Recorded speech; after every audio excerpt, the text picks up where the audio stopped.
Hello again, welcome back to Asgard, and welcome back to ATM Spellbound. So since the last episode, I have done a bit of work, not as much as I was hoping to get done. My son has actually been sick for a couple days here, so my playtime has been a little bit limited. But you can see over here that I have worked on kind of this little evil craft area. I did retire our blood extractor, in exchange for now an entangled chalice. So this is this has Omni supply on, so it does the exact same thing as our blood extractor. It does keep our broom topped off. And then this room is just kind of decorative. This room we're actually going to stick some villagers in here, I think, so that we have access to them for trading and whatnot. Did move our blood chest over here and added an entangled chalice to it, and one to this. Once again, just this craft right here is going to get you one's from the same group. So I use the same group that's plugged up with our spike plate there. This doesn't actually go really anywhere, but you can see that I have cleaned up our little spawn room. Also, I did add just a vanilla redstone line that goes down, and so if we hit that, you can see it actually toggles the spawner off. And it uses, of course, a comparator for that upgrade there. So beyond that, I haven't really added any upgrades to our spawner. No speed or anything like that. I did upgrade our vector plates just because it's cheap. But beyond that, everything's pretty much the same. Now, if we come on through, I've done a little bit of work up here. Started kind of building out around the kitchen. I was planning on getting a little bit more built out between episodes, but like I said, I've been pretty busy. Brought some walls up. Walls in lots of places. And that's been most of what I've been doing. And I did a bit of mining because I was getting low on diamonds and stuff. But you can see walls have started coming up. Over here, the kitchen area kind of has a little roof. This is just going to be like a single floor segment that comes off the main structure. So not going to be too big. And what we are going to be doing today is, since I've been a little bit tied up with stuff, and I haven't gotten a whole lot of building done, I think it's a perfect time for us to go tackle the remainder of the Blue Skies quest, just to get these out of the way. And that way, this section of quests will be kind of done for us.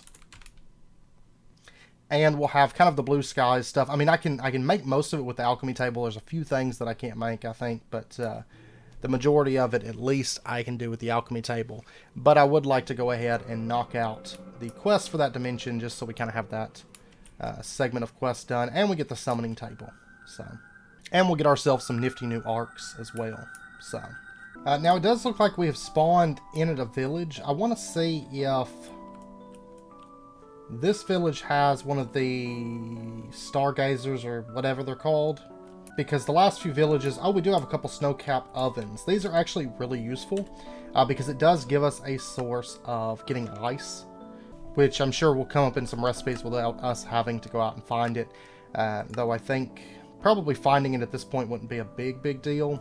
Basically, it will work just like a normal furnace.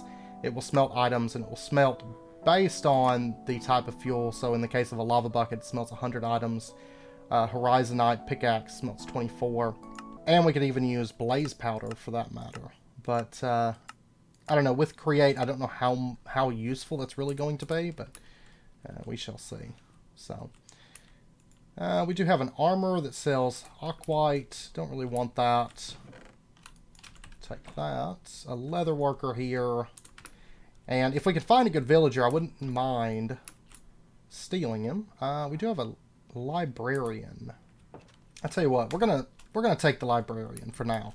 Unless we find a better trade, then we'll keep him with us and put him down in there and level him up and see what kind of trades we get off of him.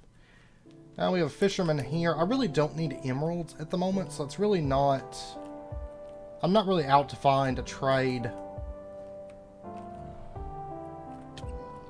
that's going to set us up with a lot of emeralds or anything like that. So, and even the librarian villager isn't that important to us because I think the main enchantment that I would potentially go for is mending, but realistically we could shoot for unbreaking super easy in this pack, so I'm not dead set on that librarian either, for that matter. we got ourselves some soul fragments. That's another thing that's going to be useful that we can pull out from here, because we can get warding pearls, and we can also use that as a catalyst for like soul sand or fall sight. Fall sight I'm not that worried about, but and this is going to be really the only place for us to get soul fragments. So it is something that we're going to want to kind of keep an eye out for.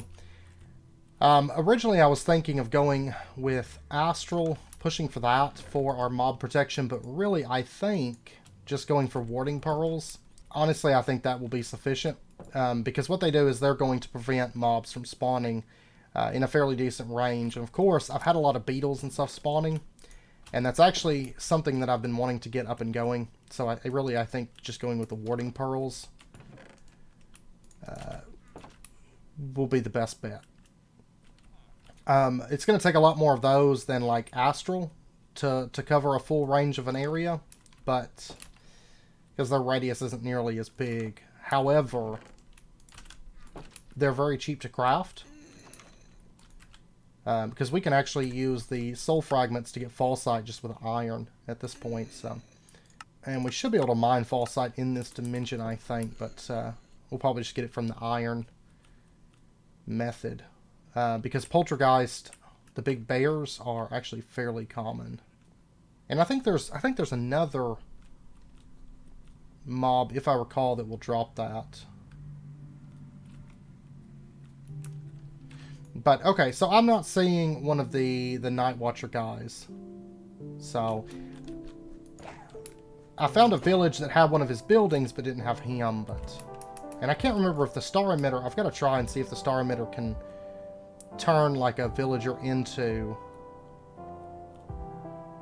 one of those. It might be able to, like if it counts as their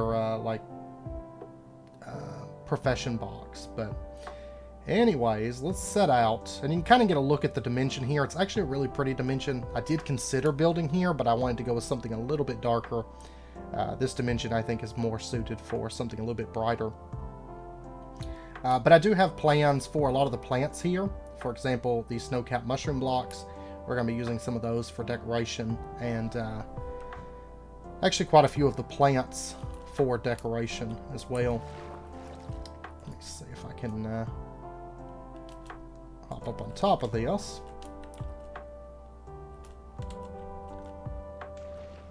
There we go. And we got ourselves a little dungeon here. Armored Frost Spirits. I think these guys drop the... Come here. There we go. They drop the soul fragments as well as the star flares, which are used to craft the star emitters. But you can also find those in the villages as well if you find the correct vendor. So I'll just dump that stuff, and I'll toss all that into there. Alright, now what do we got?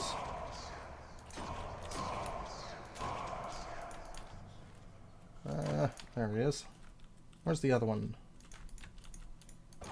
These things are crazy hard to hit, but they have like no health. And honestly, with the cleave on the scythe, it actually helps out quite a bit on them. And I guess actually I should be breaking these spawners with my silk touch, right? There we go. At least one of them, because I will want one of these spawners a bit later on, so we'll just toss into there. But I do need to start spawner collecting, because we're going to start using quite a few spawners before too long. Nothing crazy good out of this, but we did get quite a few spawners out of it, so just dump that to there. But we are getting some enchanted books that I can use. Oh, this actually might be a little bit tricky to get out of, so what we're going to do is just vein mine, and that way we can just swim up. And now we have a spawner that can provide us with those soul flares as well. So, but of course we are looking for, first and foremost, probably a big dungeon. There's actually 2 different big dungeons within this dimension, and you know, whenever we were in the Everdawn, the spider dungeon, of course, was fairly hidden. That's not the case in this dimension. The nature dungeon and the summoner's dungeon both are very noticeable from a distance. So let's take a look. What do we got here? We got just a villager with no profession, some snowballs, and a toolbox. One thing I do need to do really quickly is we do have a few quests, like kind of introductory quests. We need to get Starlit wood pickaxe for starters. So let's go ahead. Boom, there's that. That's going to complete a quest for us. And then we also get 100 XP. Then we also need to get a turquoise stone pickaxe and some Ventium ore. So let's go ahead and just find a place to go down. And we'll go down, like, say, in the Slushlands, I think, because we're going to be looking for an area that's not really mountainous to find our Ventium.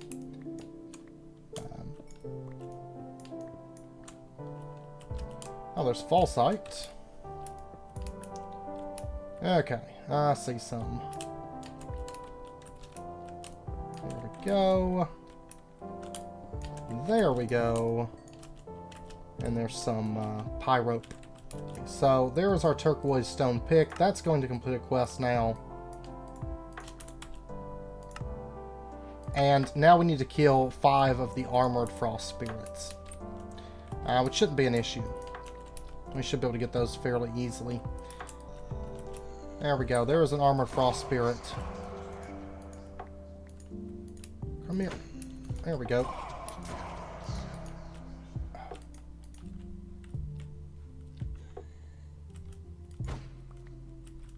Oh, and you know what? That's not... oh, it is counting. We got 1 out of 5. But I probably should bust out this sword here.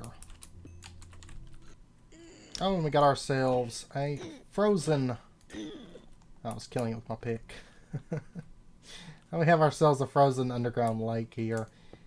And we do have one of these little structures. This is Armored Frost Spirit spawner. I'm not really looking to use a spawner to get all of our kills. So we'll just go ahead and do that. And there we go. Because these mobs are super common. One of the most common within this dimension. So, and I wouldn't mind doing just a little bit of mining anyways.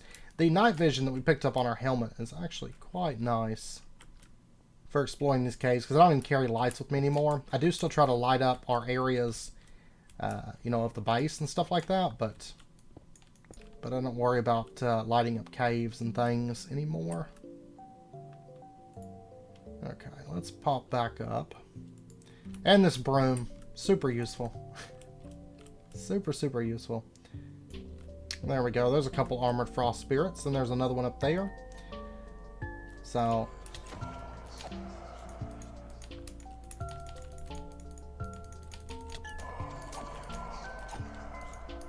and there we go, quest complete. Now, I haven't killed the heads, unfortunately, because they keep flying around.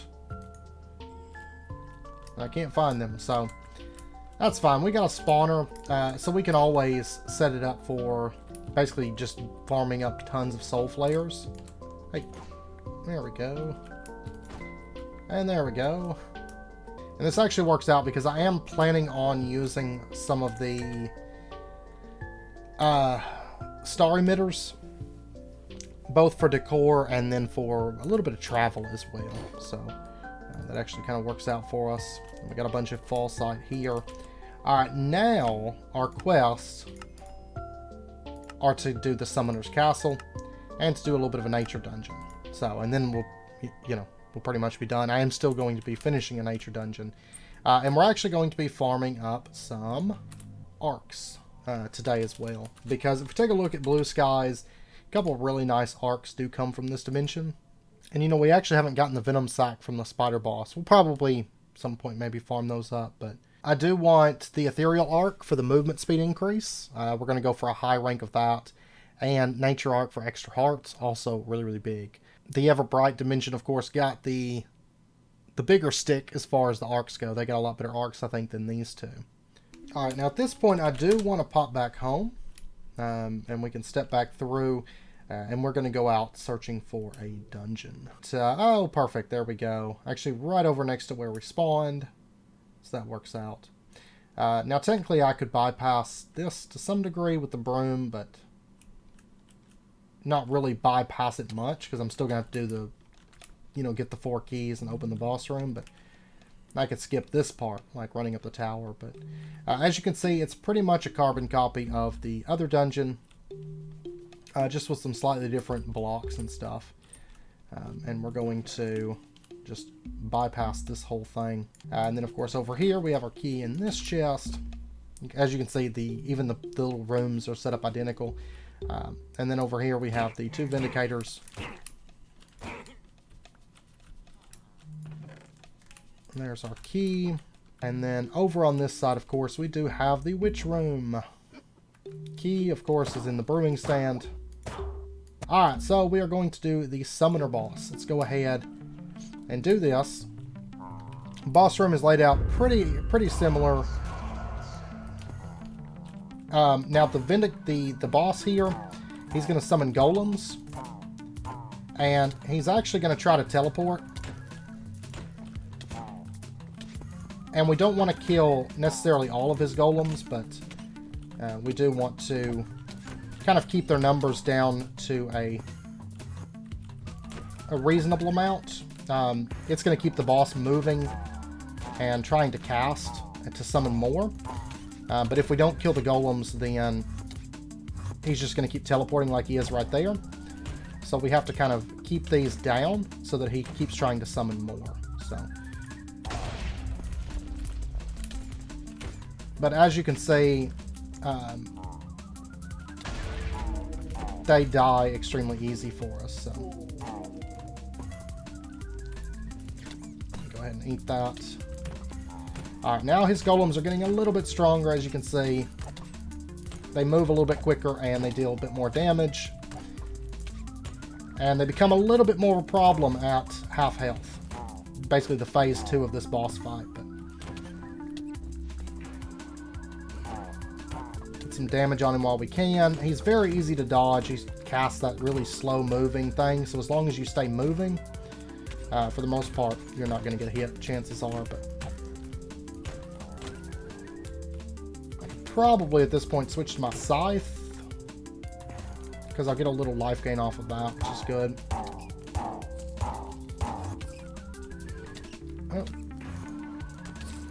Oh, we got a legend one. That's great.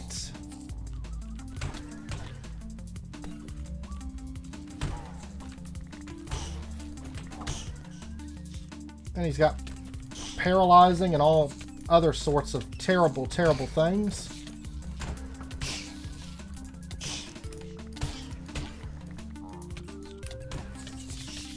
Oh gosh.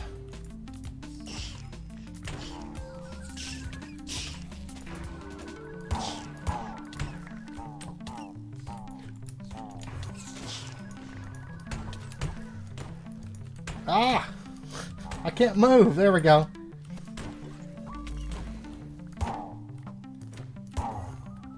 He actually gained back a little bit of life there, but not too bad. There we go. And that's the boss dead. As you can see, not too bad. We got a little unlucky on the summons, since they can have those effects. But as we can see, we did get some enchanted books. We got 3 blessings, a Vorpal 5, and a Knockback 2. Which isn't too bad. We also got artificial golem charm fragments. What, we need 5 of these? 6 of these for the charm, though. Okay, so we did get the Summoner Trophy, and if we open up our uncommon loot bag, we got the Ethereal Arc. We did get the summoning table on the first try. This is only a common, though, so I wouldn't mind going for maybe a better one. And we got the Soulbound Spear, has built-in loyalty. So if we take a look here, we can throw this. We give it a second, and it comes right back to us. That's the boss weapon for this boss. And it's going to be, I think, 100% drop, right? The Soulbound Spear and the Spike Shield are the 200% drops. And then we can try to get the Summoning Tome, where we shoot his attack, basically. Okay, now it was brought up in the comments for the last one. If we right-click this with the Ethereal Arc, it actually resummons the boss. Go ahead and throw that on. I guess it's going to give us... Yeah, it still gives us the movement speed even when it's on cooldown. Switch over to this sword. There we go. And he's dead. And that's going to give us a better loot bag. So in this case, we got a rare loot bag from that go around with the boss.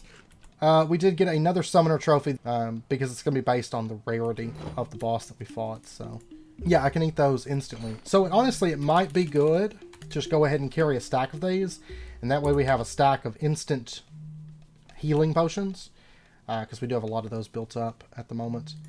Okay, so I'm going to pop this. Let's see what we get. We got an uncommon Ethereal Arc that gives us a 15% movement speed. We also got the Sky Music Disc.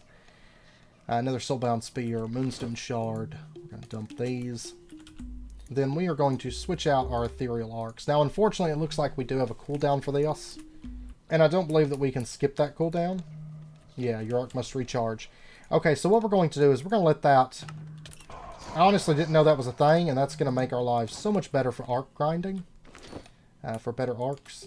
And I'm just going to dump that one. Because we're going to be using the uncommon one the next time that we try to summon. And go for that 20% movement speed then. Go ahead and see about finding ourselves a nature dungeon. This one's close enough too, to where we spawn in at. Yeah, just north of where we spawn in at, which is great. And it looks like the recharge timer is pretty good. But 15% increased movement speed is great. 20% is going to be even better. How many levels? I think we got enough durability on our stuff. We've got 170 levels on our scroll at the moment. XP, no longer an issue now that we have our skeleton spawner. I'll run by there sometimes and get like 40 or 50 levels, so... oh, and we did complete a quest here, but this one is for 5 XP levels. Okay, now this is a tower that we haven't previously unlocked. I want to try and see if this... It will. Okay. We can spawn the boss. Even though we haven't fully unlocked a tower, we can actually go ahead and just spawn the boss in, which is kind of nice. We don't have to do the key thing anymore, so we can spawn it into a new tower. That's what I was curious about. And we got another uncommon. Okay, I was really wanting a rare. That's what I'm after, so we're definitely going to keep grinding him at least until we get a rare. I guess this is the platinum trophy. Okay, I did manage to find a snow-covered pines, which this is the biome that we're looking for. That can have the nature dungeon in it. But, oh, there it is. Haha.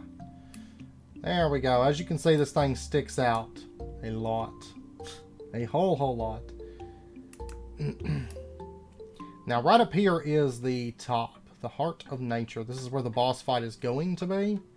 However, of course, we have to get our 4 keys from this. So, we're going to head down. We're going to find the entrance. Let's fly around this till we find it. And like all the other dungeons, we are going to be going through it looking for 4 keys. 1 per floor. So... there we go. There's our entrance. Alright, now before we head in, there's a couple things I would like to make. First up, let's get a diopside axe.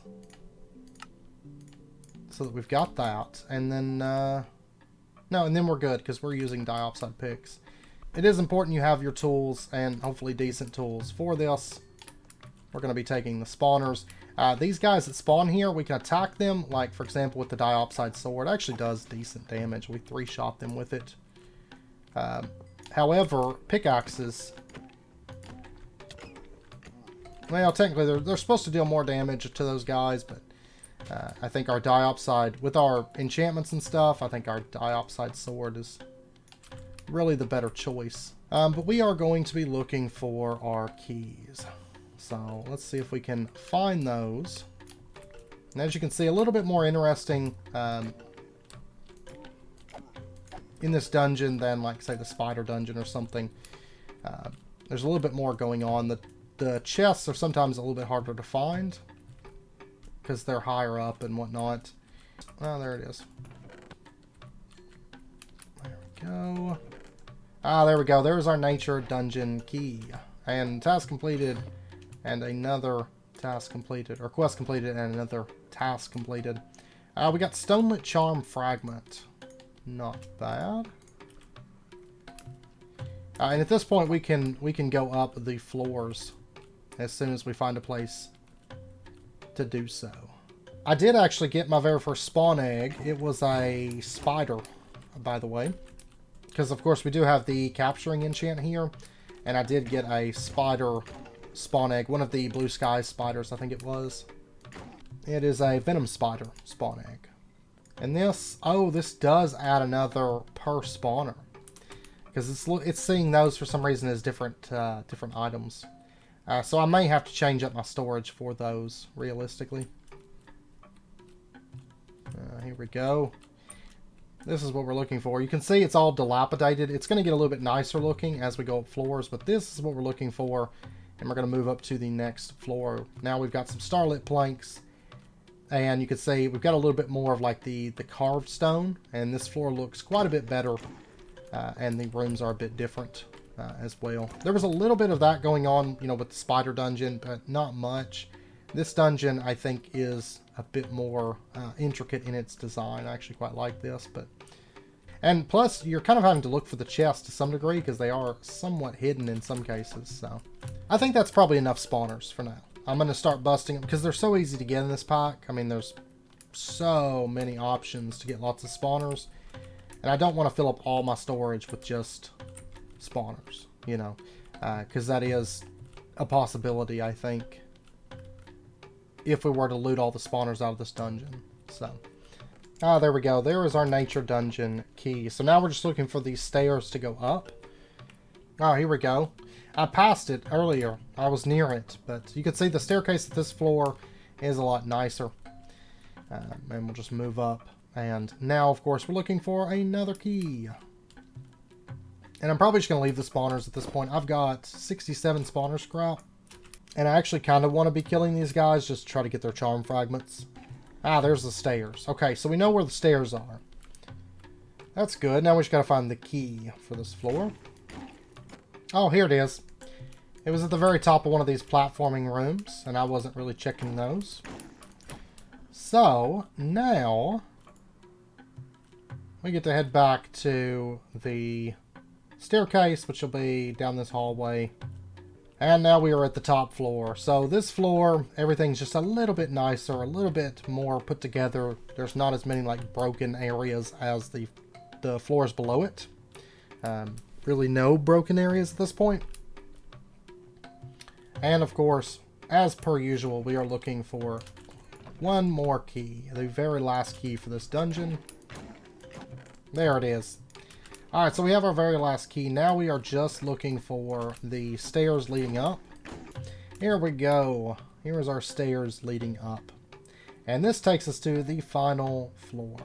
Alright, now, before we head in, there's a couple things we're going to want to make sure we have. We want to make sure that we've got an axe on us. We also want to make sure that we have a spear, or a bow is fine as well, but we're going to be using a spear in this case. I don't think we're going to have any fire damage, so we don't really need that. And, I'll click that, and then I'm going to top my food back off for this fight. Alright, our one sword does work fine on it. That's good. Okay, now for this boss, all we got to do is just attack this wood here, break it open, and then... Oh, that wasn't fast enough. That's fine. This boss is probably the hardest boss in all of Blue Skies. There's just a lot going on. But once you get the hang of it, it is fairly easy. I really need to do that. Okay. There we go. He is now stunned at this point, and we can kind of get in here and start backing on him. Oh my gosh, those thorns hit so hard. so hard. I guess the water does give us a safe place. Oh my gosh. So good to have these hearts, to be sure. There we go. Gotta jump over that, but...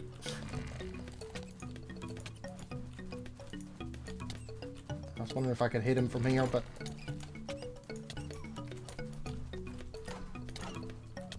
Alright, are you quite done now?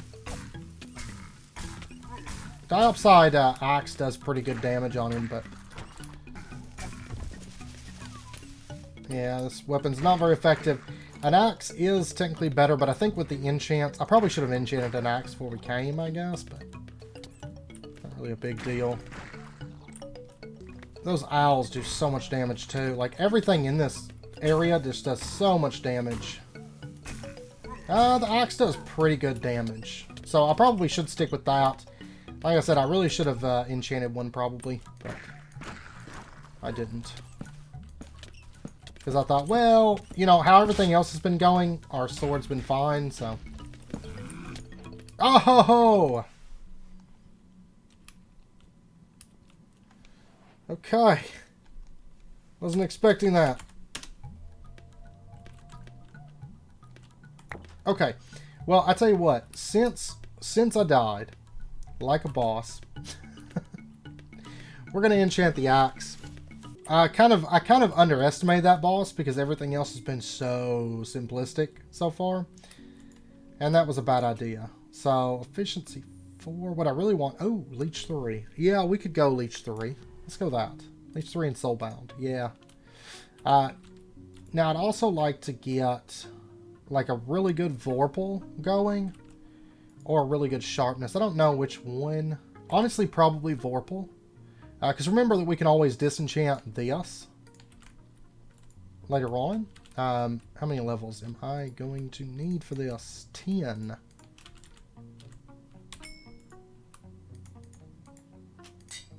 There we go. So Leech 3, Soulbound, Vorpal 5. Honestly, I think that should be sufficient for us. Okay, this should help us out quite a bit.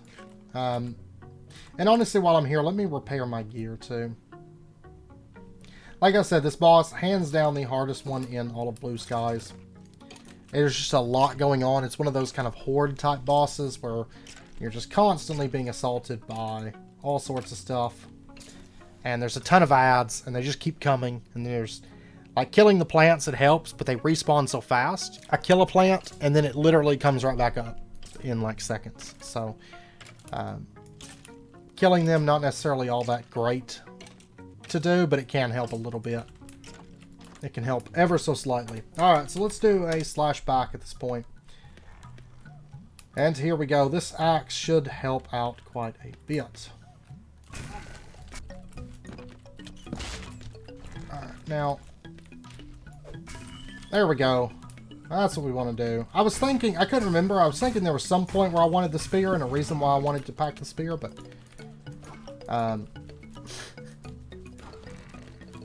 it's a lot of the benefits to having never done this in survival, too. Having only done it in, there we go. Only having done it in creative mode, where I don't have to worry about my health much. Alright, so now, we're going to find us a safe place to go.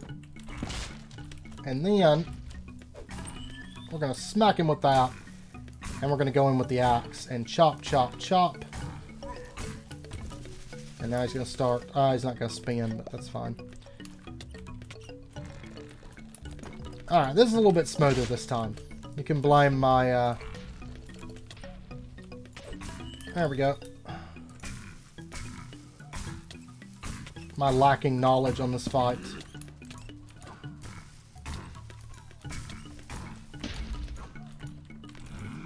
Oh, hey! Now we're in phase 2. This is where he chases us.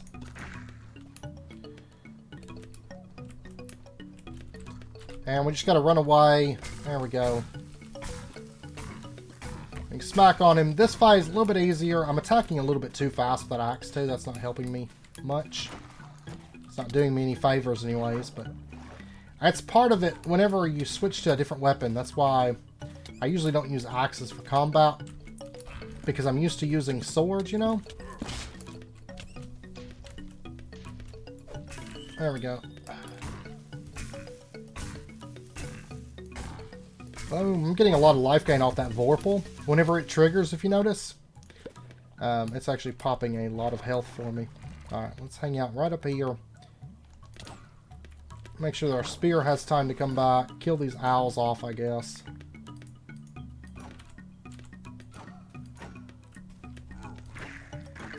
Yeah, this time is a lot smoother. Now that I remember when to use my spear.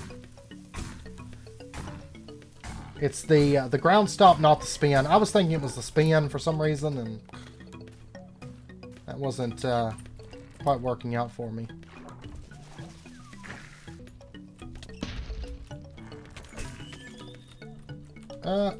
There we go. Come on, Vorpal. There we go. He's down. That was a little bit messier than intended, but it was actually our first death from a Blue Skies boss. So, there we go. We'll take his sapling. Alright, now, we got the Starlit Crusher Trophy. We got a miniature yellow heart from that one. We got a Blessing Book. And we got an uncommon loot bag. And we got a common Nature Arc, as well as Reflective Defensive 1 and Sharpness 3, and the Sky Music Disc for Defying Starlight. We got some Winter Leaves, some Fall Sight, some Cherry Saplings. Okay. We're going to dump all this stuff. Okay, I'm fighting another one. This one has Enkindling, so that's great fun. But I did throw on the Salamander Eye real quick, and so we don't really have to worry too much about the Enkindling. At least the constant burn effect, but it does seem like it's giving him more health, you know?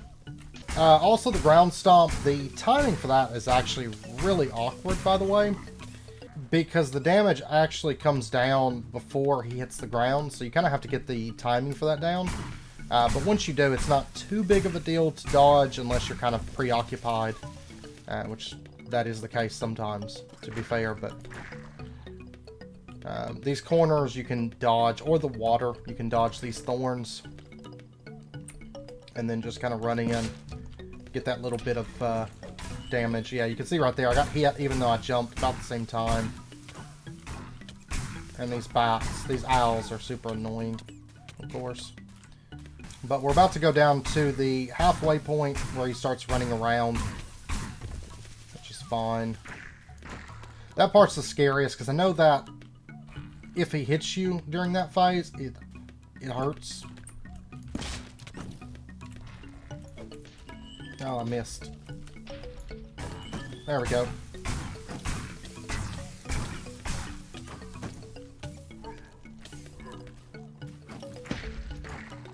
Alright, so here comes the chase. And I'm just going to run constantly. And then he is done. You can tell by listening to him. That's really not... Being inside that room is actually really scary, because he comes back and I think if you get caught in there, it's not going to be happy times for you, probably. There we go.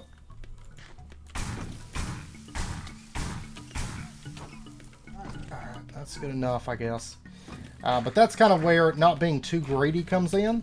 I'm actually really bad in games about getting a little too greedy. The same is true in like Dark Souls. I'm like, ah, I can get another hit in, and I try to push it. And this boss is, he kind of embodies that whole idea of not being too greedy. So like right there, I'm gonna back off. I'm gonna play it a little bit safe. There we go.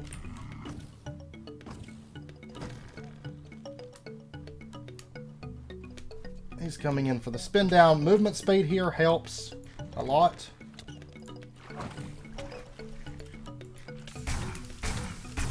Oh, that was lucky that he ended right there. I feel like I need to kill him. I feel like he's getting faster or something, right? Oh, that was extremely lucky. Because that could have been game over right there.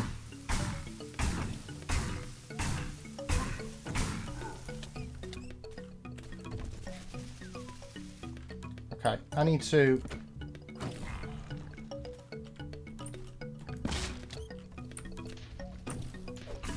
There we go.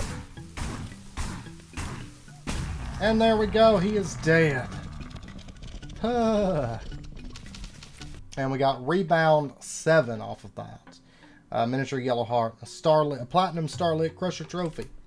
Now we did only get a common Nature Arc. We did get a Reflective Defensive 1 and Slayer 3. I hate that we only got a common off that though. I was really hoping for like an uncommon or a rare.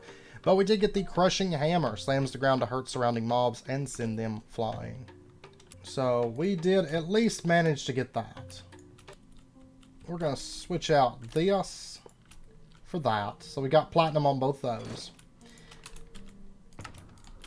And I got to get platinum on these. But if we grab this trophy, boom, our Blue Skies... I don't know, it goes the other way. Our Blue Skies segment is done. We have actually completed all the quests for this chapter. Now, something that I would like to do is go ahead and give this just a second to give us all of our XP, and that way we can turn in some of our quests. I do still need to do a little bit more arc grinding because I would like to get rares on both the arcs that we got today. Unfortunately, all I've got is an uncommon from the Summoner and two commons from the Nature Boss. That's a little bit unfortunate. But we have actually completed the Blue Skies. So this is the first tab that we fully completed aside from home. Even though we could fairly easily complete the Occultism chapter if we really wanted to. So now let's go ahead and summon the Summoner Boss again. Maybe we can get... I feel like I'm dealing a ton of damage to him, right?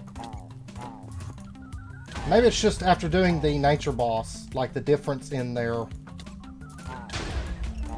resistances and health and stuff like that. There we go. What do we got? Artificial Golem Spawn Egg. And a rare. There we go. A rare Ethereal Arc. That's perfect. That means we got a constant 20% movement speed increase. Now, correct me if I'm wrong. I think that's the highest tier, right? Oh, we got another summoning table. Wonderful. But I believe that's the highest tier is rare. At least... Oh, this takes forever. This takes forever to extract. But I think that's the highest, at least... I think so. Maybe there's a higher rarity. Let me see. At least until we get the Runic Arc, which I don't think is obtainable. Like these three I don't think are obtainable at the moment. Correct me if I'm wrong, but I don't think these three are obtainable, and I think maybe rare is the highest rarity that we can go, which is 20% movement increase, which is pretty good, you know. So, I'm actually going to AFK for just a moment while this XP kind of builds up. Because it's taking a fairly long time. I'm actually going to go repair my armor while I wait too. We'll probably have to get a better way to store up our XP. There's quite a few better ways, really. But the summoning scroll was just what was easily accessible to us early on, so. But we may have to switch that up just a little bit here soon. Okay, now at this point, we've got all of our XP out. We got 180 levels. Let's go ahead and take 5 levels. 5 levels.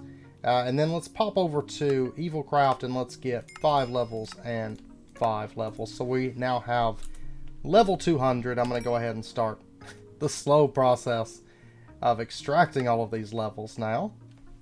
It's going to take a little bit, to be sure. But we basically, I mean, we're at the point now where we really don't have to worry about enchanting whatsoever.